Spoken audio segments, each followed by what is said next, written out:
Hello, good afternoon and welcome to the Midday News. This bulletin is coming to you live from the Joy 99.7 FM studios in Accra at digital address GA0993341. Also live on Love 99.5 FM in Kumasi. Affiliates across the country including Kekeli Radio in Ho, A1 Radio in Bolgatanga. It's on ABN Radio in London and around the world at myjoyonline.com. The news is brought to you by UMB Bank, UMB Speed Up, DigiBank, Let's Go and Telesol 4G. Just a touch. In this edition, following the country's inability to attain Vision 2020 target of upper middle income status, chairman of the NDPC reviews government will again outdoor new plan, Ghana at 100 this year. That the 40-year plan as it was with 465 pages is implementable, and we have actually completed the Ghana at 100.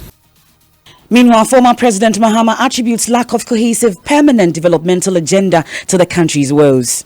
And until we come up with a cohesive national development plan that we all buy into and pursue it relentlessly to its logical conclusion, we'll continue to take these steps forward and steps backwards. And as the National Ambulance Service appeals to the presidency to delay the commissioning of new ambulances, we'll hear from some Ghanaians demanding the immediate release. I think it's a bad idea. People are currently suffering, and to dispatch them so that people get to use them. We should go ahead and share it because we can't wait. Also, scores of people displaced and over 20 shops burnt as far and go of the Konkomba market here in Accra. We have details. And later, Multimedia Group gets loud applause from some of Ghana's greats as the media conglomerate celebrates 25 years of broadcasting excellence this year. Joy is a leading media hub, and I believe you've attained your position by showing responsibility in social sense. They are allowing people to have access to information, putting all of us on our toes. You now represent much more than yourselves. We have all that and more, plus sports. Later in sports, President of the Ghana Football Association, Keto Kweku, cites a non-performance of the national teams as the reason for the dissolution of the technical staff. Please stay with me for details. I am Emefa Apawu. And in our very first story, the National Development Planning Commission, NDPC, has revealed the NPP government will outdoor a new developmental plan, Ghana at 100 this year. It comes as many have bemoaned successive governments' ability to continue the development plans initiated by their predecessors. This year marks 25 years since the Vision 2020 plan was launched to put Ghana at par with Asian tigers such as Singapore and Malaysia. But experts say not enough political will has been demonstrated to attain this target. The chairman of the NDPC, Professor Stephen Ade, has been explaining to Super Morning Show host Daniel Darcy why the immediate 40-year plan by the NDC was not continued. It wasn't completed. In fact, the first full draft was submitted by my predecessor, Kosibotri, to President Akufo-Addo. So your plan must be such that you should be able to convince the government to adopt it, or the governments. So why didn't you convince the government, this government, to adopt the 40-year plan presented by Prof. Poche? When I took over, I met with Kosibotri on 3 occasions to brief me on it. You cannot, I don't think that the 40-year plan as it was with 465 pages is implementable. So what we have done is reducing it to what we call perspective plan that gives you the broad guidelines for the future, and then out of that developing medium-term detailed plans. Because as it is, let me tell you that when I looked at it, there's a lot of effort has been put to it, but this document will not be read by any president, it will not be read by any minister. So this is a condensed form? Yes, we are condensed but also tuned to reflect what we think. For example, the first is the picture of Ghana we want at 100, and then what are the major levels. So we have used, so we didn't go out, for example, to go and do meet the press, meet the people and that things. They had done the background work, and we are using that one, and we have actually completed the Ghana at 100, which hopefully it will be launched and there will be a bipartisan, hopefully, buy-in, because we are going to present it to Parliament. That's the chairman of the National Development Planning Commission, NDPC, Professor Stephen Adair. Meanwhile, former President Mahama has attributed the lack of cohesive permanent developmental agenda to the country's woes. Mr. Mahama was addressing the Ahmadiyya Convention over the weekend. From GPRS2, we went to the Ghana Shared Growth Development Agenda 1. From GSGDA 1, we went to the Ghana Shared Growth Development Agenda 2. And now we have Ghana Beyond 8. So one of the banes of our continuous national development has been the lack of a cohesive, permanent development agenda that all of us buy into. Since our democracy is characterized by regular changes in government from one political party to the other, then it means what we've been doing over the years is to take 2 steps forward and take 1 step backwards. And that is why in 2020, where we deemed we should be is not where we are. This cannot be satisfactory to any of us. And until we come up with a cohesive national development plan that we all buy into and pursue it relentlessly to its logical conclusion, we'll continue to take these steps forward and steps backwards. That's the former President Mahama. Now, all constituencies across the country would have from today received one of the over 200 ambulances parked at the forecourt of the Parliament House. That is after a commissioning by President Akufo-Addo. But the constituencies have to wait a while longer as the National Ambulance Service managed to get the President postponed. For now, a scheduled outdooring of the medically equipped vehicles for distribution. Director of the service has been given reasons for their request. But first, here's a report on the ambulances since they began arriving in the country in September 2019. Originally, all 275 ambulances promised by the Akufo-Addo administration should have been ready by April 2019. That deadline was not met. In September 2019, however, the first batch of ambulances arrived in the country. For now, 211 ambulances remain parked at the forecourt of Parliament House. Minister of Special Initiatives, the Health Minister, and the National Ambulance Service have been given various reasons why the ambulances remain stationed. Here is the Minister, Mavis Hawakumson. We're just trying to put things rightly so that nobody will now tell us that you didn't bring the right stuff in the country. Kweku Ajuman Menu is the Health Minister. The suppliers, about 5 of them, have not handed over the vehicles to the ministry yet, meaning pre-delivery inspection and things haven't been done. Pressure groups including Occupy Ghana questioned the basis for these excuses. The hashtag Release the Ambulances Now began trending. The coalition of NGOs in health also joined the campaign. The minority in parliament gave government 3 days to distribute the ambulances. We in the minority are not the only people who have indicated that the ambulances that are being parked here to decorate the forecourt of parliament must be distributed. The most assured response, however, came when President Akufo-Addo announced the date for the commissioning of the ambulances. On the 6th of January, I will commission them, and then the distribution will take place across the country. This, however, remains a promise, as the ambulance service has pleaded with the President to reschedule the commissioning due to 3 main reasons: fitting the vehicles with trackers, insuring the vehicles, and training paramedics. Hannah Odame filed that report. Now, the coalition of NGOs in health, which has been arguing for the release of the ambulances, is not happy with this new development. Yes, its president, Gabriel Benaku.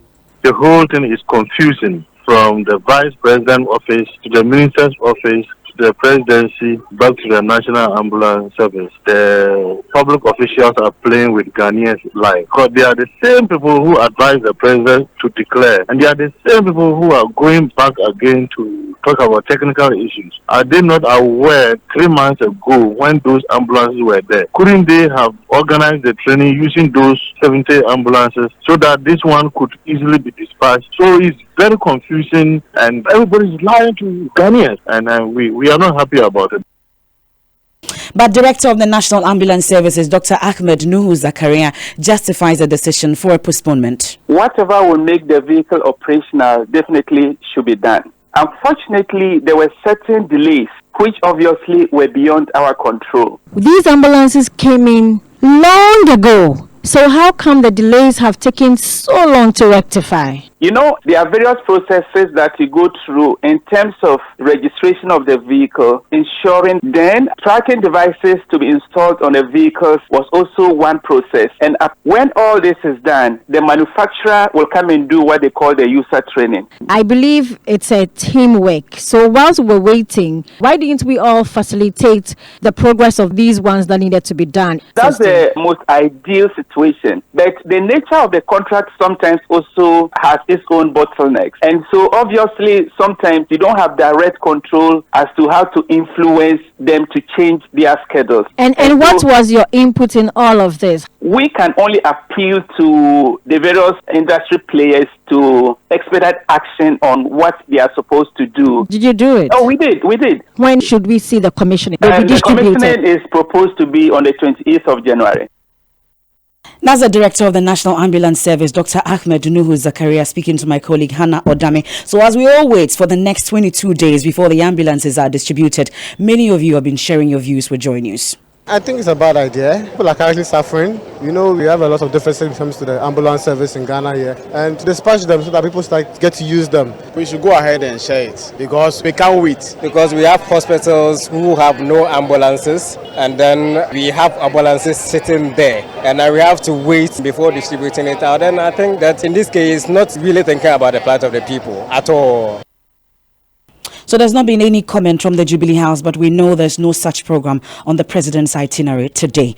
Now on to some other stories. City authorities say that over 250 residents of Accra's biggest market have lost their homes to an inferno that engulfed parts of the Konkomba market in Old Fadama near Agbogbulushi. Over 20 stores were completely burnt. Joy News' PSC Nanaya Osafo has been speaking with some of the affected residents. We'll hear from them shortly. But PSA has just returned from the area and joins me in studio with details. So, PSA, describe to us the extent of damage. Well, it is, you can tell, really, and it's feeling, just for the sake of our listeners, it feels like getting to the site of a recently demolished place. When you get there, most of the buildings there are caving due to the fire situation. Also, many of the structures, especially the wooden ones, have broken down, with a few barely standing ones tarred black from the smoke of the fires. Well, I'll rectify your microphone shortly, PSA, but can we hear from the residents of Konkomba? By Amanda, a final year student of City Business College.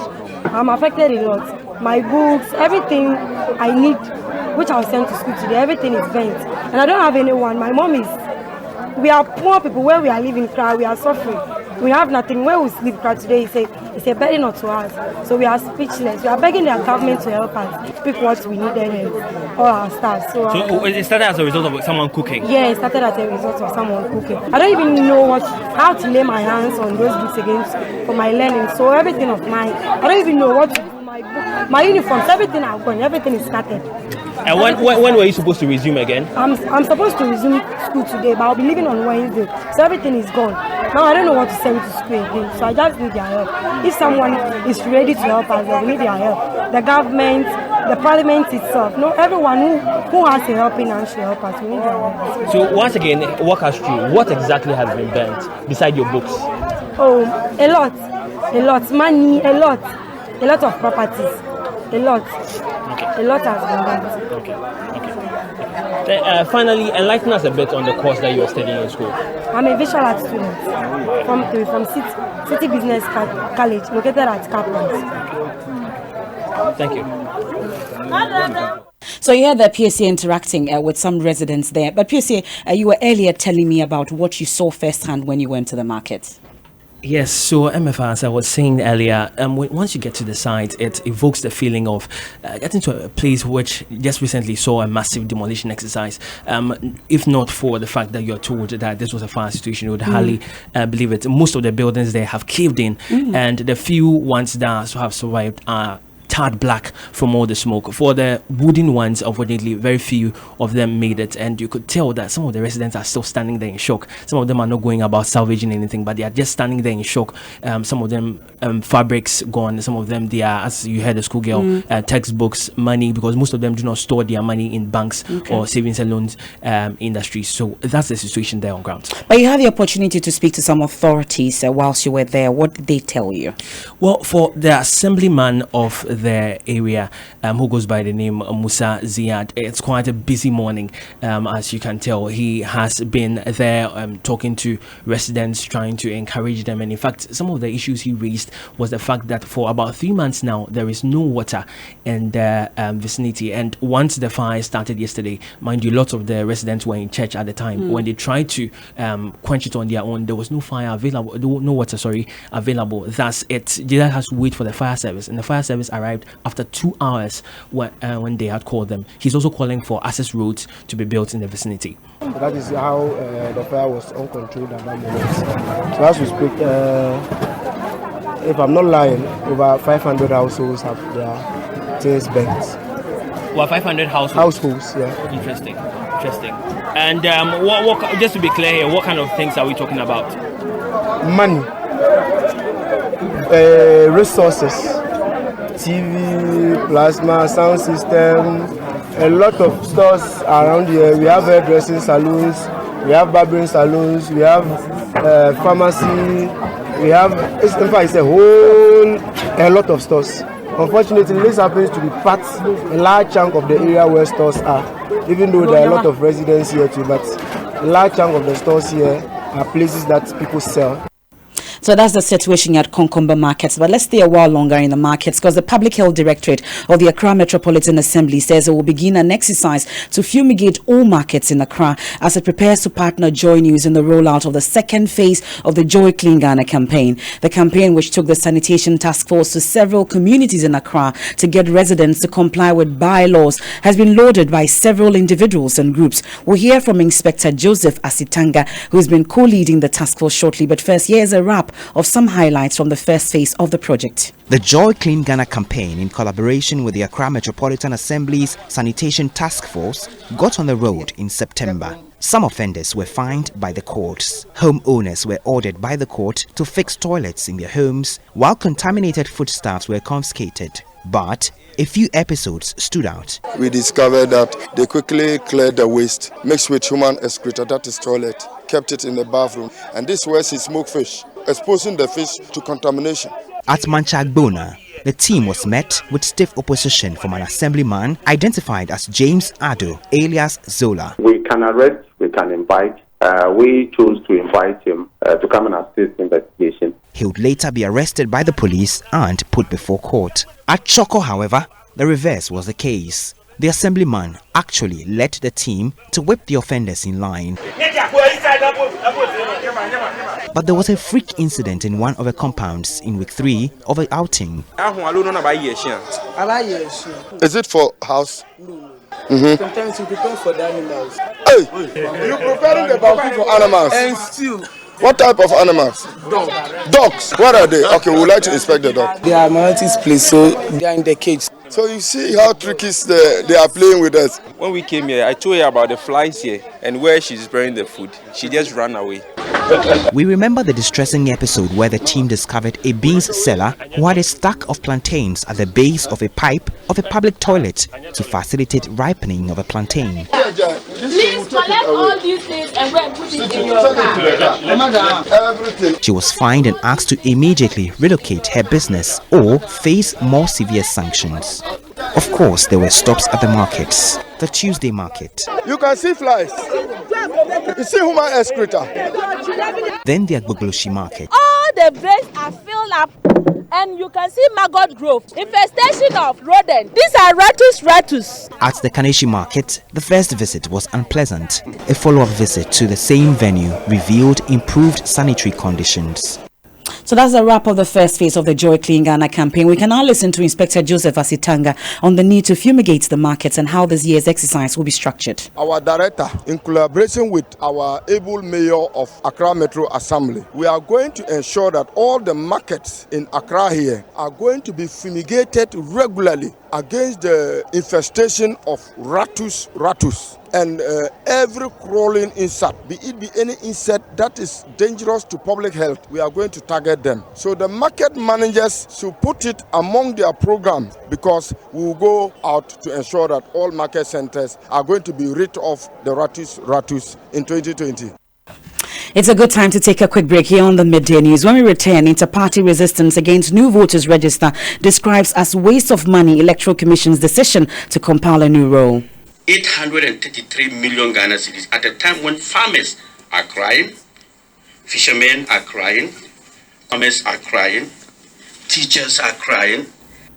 And later, Multimedia Group gets loud applause from some of Ghana's greats as the media conglomerate celebrates 25 years of broadcasting excellence this year. Joy is a leading media hub, and I believe you've attained your position by showing responsibility in social sense. By allowing people to have access to information, putting all of us on our toes. You now represent much more than yourselves. UMB was established in 1972 as the premier bank for the corporate and private sector in Ghana. From our very beginning, as the only Ghanaian bank serving all categories of businesses, we set a standard for excellence and innovation. Over the past 45 years, we've built a financially healthy and strong bank, demonstrated our commitment to our customers and to growing businesses, and exhibited originality and innovation at every turn. At UMB, our focus is built around people, service, products, and technology. These are the key to our present success and our future triumphs. At UMB, we're poised to make a difference not only with our customers, but also in the banking industry. We invite you to share in our future. Our future starts now with you.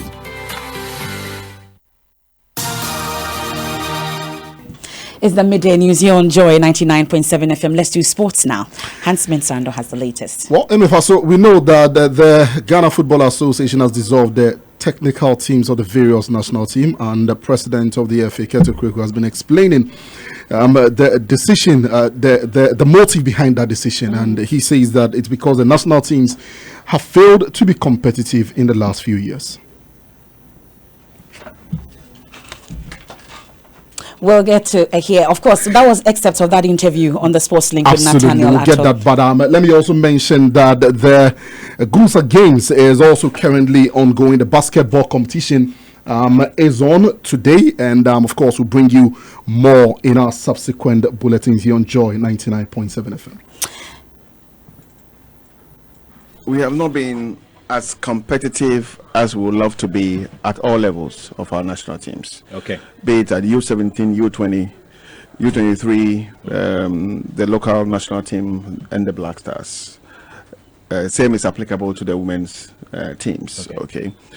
And we need to find ways of being very, very competitive. We need to find ways to bring the love back. We need to find ways to make the performances of our teams not stable, but in a very, very stable way. We need to produce quality national teams and ensure that we not only compete, but also appear at the grand finales and win trophies. President of the Ghana Football Association, Keto Kweku. And that's your sports with Hans Mensando. Now, the inter-party resistance against new voters register is calling on civil society groups, faith-based organizations and the Peace Council to rise up against the Electoral Commission's decision to compile a new voters register. The document is expected to cost the taxpayer more than 800 million Ghana cedis. Funds they believe could have been expended on shoring up some sectors of the economy. The group says procurement for work on the register has been shrouded in secrecy. APC founder Hassan Ayariga, addressing a news conference in Accra, chided the Jean Mensah-led Electoral Commission for its hostile posturing on the matter. 833 million Ghana cedis at a time when farmers are crying, fishermen are crying, farmers are crying, teachers are crying, nurses are crying, contractors are crying, drivers are crying, businesses and banks are collapsing, students are losing hope in our governance system. The teachers, nurses and contractors are crying because they own huge areas of involvement and entitlement by the state. The drivers are crying because the perennial increase in fuel pricing are driving them out of business. The farmers are crying because they cannot afford the increasing cost of agriculture inputs. Ladies and gentlemen, fellow countrymen, at this point, let me proceed to deal with their main arguments so far. Well, Hassan Ayariga there, my colleague Komla Adum is there and joins us on the line with latest on this. Now, Komla, we know that amongst others, the coalition also responded to the suggestion by Vice President that the Ghana card, once issued to Ghanaians, will be a solution to the challenges with the voters register. What was Mr. Hassan Ayariga's response to that? So Mr. Ayariga explains that he, as an individual and a founder of a party, has been trying in the past 12 months to retrieve his national ID card, which he registered for. So he says anytime he is called to come and take the card, once he shows up at the venue, they are told they cannot find the card. And so he's basing his explanation on that. That if the ID card that they speak of to be the solution to some of these problems cannot be efficiently issued to Ghanaians, then what guarantee that that ID card could also be the one that will be dealing with all the challenges facing the voter system and the biometric voter system in the country? Till date, I don't have the card. As I speak to you, they call me, come for your card. I go there, I get there, and there's nobody. So we don't even know. It's in the other section. You go there. So I'm even tired of it. I don't have it. Let Baumia come and tell me the reasons why. And these are the challenges we are going to encounter if we start with a new voter register. Identification authority. Till date, I don't have the card. As I speak to you, they call me, come for your card. I go there, I get there, and there's nobody. So we don't even know. It's in the other section. You go there. So I'm even tired of it. APC founder Hassan Ayariga. Now founded in 1995, the Multimedia Group has distinguished itself as the largest independent commercial, media and entertainment company in Ghana. Starting with only 12 employees, the group now directly employs over 600 workers across 6 radio brands in Accra and Kumasi, 3 online brands and Ghana's first free multi-channel television brand, Multi TV. Over the years, the drive of the conglomerate has been to challenge the status quo and change lives. And as we celebrate 25 years of broadcasting, some of Ghana's great men have lauded the contribution of the Multimedia Group to Ghana's development. Joy News editor Fifi Kumsing has more. What began as a single radio station in 1995 is today the nation's largest radio, television, and online network, and sub-Saharan Africa's biggest media entity. At the heart of the philosophy of the Multimedia Group is the need to affect lives. Throughout the period, the group has produced award-winning stories, all focused on making the country a better place, culminating in various campaigns for safer water, hospitals. The women are in labor, but they would have to hold on until the labor rooms are free. Those who cannot will give birth on the floor. Schools and security. In various messages, some of Ghana's great men have applauded the work of the group over the years. Ex-President John Ajekum Kofo. Joy is a leading media hub, and I believe you've attained your position by showing responsibility in social sense. And my prayer is that you continue even into your, as you say, you celebrate your 25th. Stanbic Bank CEO and President of the Ghana Association of Bankers, Al-Hassan Andani. Joy FM and all the subsidiaries that has been spawned out of this has been it's an African, a Ghanaian success story of enterprise. This is a company that started from very humble beginnings. The only radio in town was Radio Ghana, and today the story is there for everybody to see. And the professionals that have, have come through Joy FM and have been produced by this establishment has been fabulous. And I should say that if you were to stop broadcasting, there will be a year-long demonstration in this country by your own clients. So you represent much more than the entrepreneurs. You now represent much more than yourselves. Vice President Dr. Mahmoud Baumia. Joy FM for 25 years. First of all, congratulations in advance.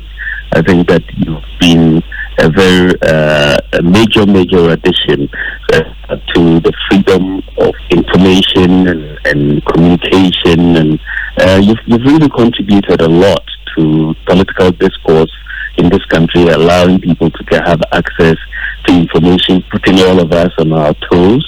I think that Ghana is so much the better for this Joy brand. It's a brand that I think all Ghanaians will appreciate. And Archbishop Nicholas Duncan Williams. Workers of Joy FM and the media for all the good work. And the good work does not cease. The group is poised to continue its leadership to make the society better informed, better entertained, and better educated on the issues that matter to them. Thank you so much for supporting us through all this year. What's trending on social media, Maps? Well, people are talking about their 2020 goals, and at I am Sophia _ says, put God first, be physically and mentally fit, land my dream job. At Papa when she says to work smart and stop working hard. And at Isaac Saki Wilson says to extend the mandates of the NPP. And Bayo Jeremiah says, my goal is to establish cotton industry in the northern part of Ghana. Emefa, what is your 2020 goal? Between me and God. And that's it for the midday news here on Joy 99.7 FM. There's more news, of course, when you log on to myjoyonline.com. I am Emefa Apawu. Thanks so much for your company. So everyone says I'm a